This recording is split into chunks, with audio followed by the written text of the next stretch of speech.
Vamos conversar agora com o Léo Valente, que tem mais informações neste momento do comportamento dos preços dos ativos.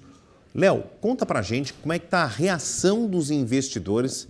Você está aí colhendo informações, a Bolsa já abriu há mais de uma hora, tem o reflexo desses dados americanos, daqui a pouco talvez eles sejam sentidos aqui na Bolsa brasileira, no índice Ibovespa P3.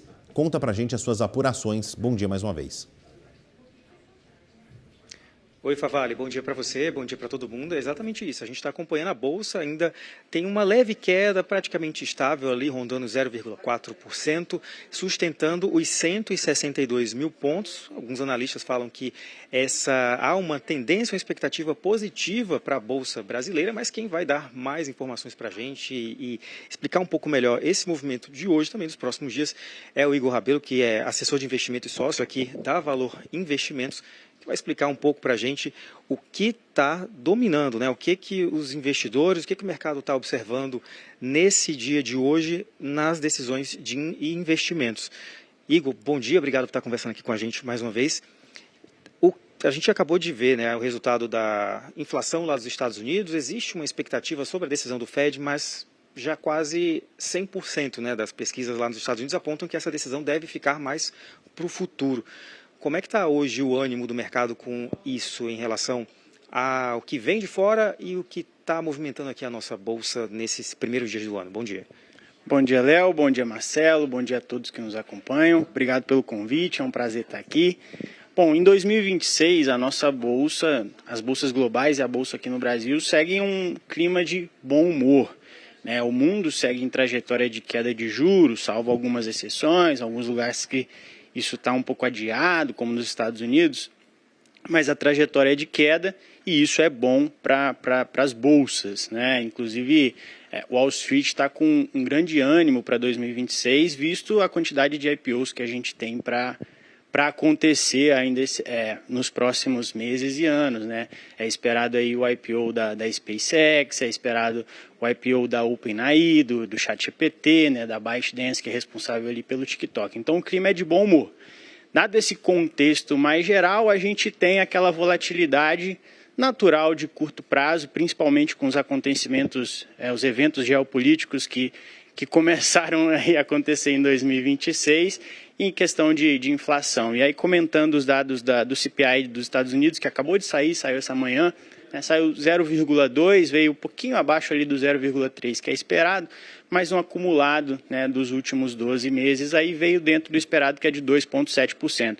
Isso já estava precificado pelo mercado, como você falou, né, as apostas lá na Bolsa de Chicago, no CME, é de 95% de manutenção dos juros americanos nas próximas duas reuniões e realmente cair só em junho. Então, está dentro do consenso, está dentro do que é esperado.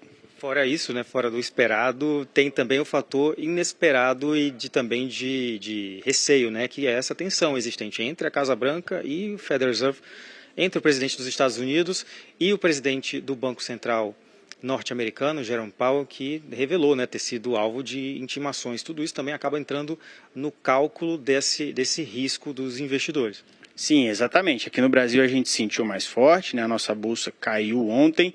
Ontem, nos Estados Unidos, por conta dessas trocas de farpas, digamos assim, entre ali as duas instituições, o Fed e a Casa Branca, a Bolsa Americana começou caindo, né, e no final do dia ela subiu, seguindo essa tendência geral de bom humor, como eu mencionei, e hoje os futuros ali operam em queda também, já que o clima esquentou, né, entre as duas instituições. Então, o Departamento de Justiça americano abriu uma investigação criminal contra o presidente do Fed, o Jerome Powell, né, por conta de reformas no prédio do Fed, orçadas ali em 2,5 bilhões, e o Jerome Powell publicou, né, reagiu publicamente falando que isso é uma tentativa expressa do Trump, né, de interferir ali na política monetária. E isso é complexo porque o mercado mais desenvolvido do mundo tem problemas de ingerência, né? Isso espanta e traz volatilidade para os mercados. Inclusive, ontem, a gente teve uma reação ali conjunta de ex-presidentes do Fed que condenaram firmemente a ação ali do Trump, né? Aliados chegaram a falar que o presidente não estava sabendo de nada, mas no geral a gente observa que eles fazem sim ataques e eles condenaram comparando o governo americano com países emergentes, né, onde a gente tem esse histórico maior de ingerência, de pressão política no controle monetário e as graves consequências disso. Então, realmente é algo que traz bastante volatilidade para o mercado nesse curto prazo. Rapidamente, só para a gente encerrar, hoje tem outro ponto também de atenção, que é o julgamento da Suprema Corte norte-americana das sobretaxas de Trump aos produtos vendidos nos Estados Unidos e vindos dos produtos importados, né, pelos Estados Unidos. Isso, sim. Você diz em relação ao Irã, certo? Também. Tá.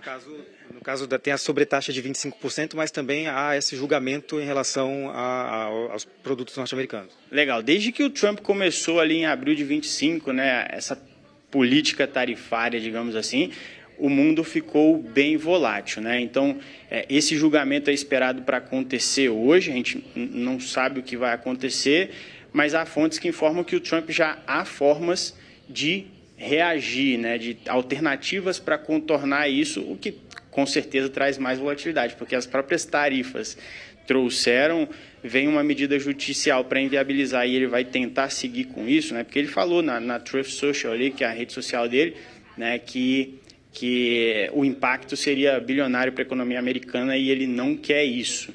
E em relação às tarifas de 25% sobre o Irã, é uma tentativa de ganhar tempo ali, de tentar... o jeito que o Trump negocia, né, para tentar de alguma forma interferir no que está acontecendo no Irã, os protestos, né, a grande repressão social violenta que está acontecendo, mas eles não deram mais detalhes. Ele falou que as tarifas seriam de efeito imediato, mas não deu tantos detalhes. Tanto é que um oficial da Casa Branca se recusou a responder perguntas sobre como seria esse efeito imediato das tarifas. Então, a gente segue acompanhando para ver, de fato, como isso vai se desenvolver ao longo da semana. Igor, obrigado pela entrevista aqui, por ter ajudado a gente a entender um pouco desses movimentos. Marcelo, a gente continua acompanhando aqui, apurando como é que está a reação do mercado a esses movimentos e a esses elementos também que vão definir, né, o humor e as decisões nas próximas horas também, nos próximos dias principalmente. Perfeitamente. Léo Valente, continua de olho aí, porque não chegamos nem na hora do almoço, muita coisa pode acontecer no mundo e, claro, isso vai ter um impacto aqui na nossa Bolsa, a maior da América Latina. Obrigado mais uma vez, Léo Valente, direto de São Paulo,